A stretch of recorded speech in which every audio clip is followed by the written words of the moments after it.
ఒక్కసారి నువ్వు ప్రభువుని అంగీకరించిన తొలి దినాలు జ్ఞాపకం చేసుకో. ఎంత మంచి మనసుతో దేవుని సేవించావు, మోకాళ్ళేసి గంటల సమయం ప్రార్థన చేశావు, మాదిరికరమైన జీవితం కోసం ప్రాకులాడా, లేఖనాలను పటిష్టమైన రీతిలో చదవాలని, పరిశోధనాత్మకంగా చదవాలని దేవుని వాక్యాన్ని చక్కగా క్షుణ్ణంగా చదివేవాడు.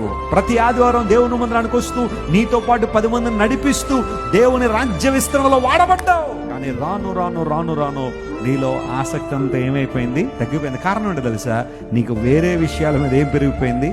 ఆసక్తి పెరిగిపోతుంది. లోక సంబంధమైన విషయాల మీద ఆసక్తి పెంచుకున్నావు, దేవుని వాక్య విరుద్ధమైన అంశాల మీద ఆసక్తి పెంచుకున్నావు. కాబట్టి నిజమైన దేవుని పట్ల తీవ్రత నీలో కనబడటం లేదు.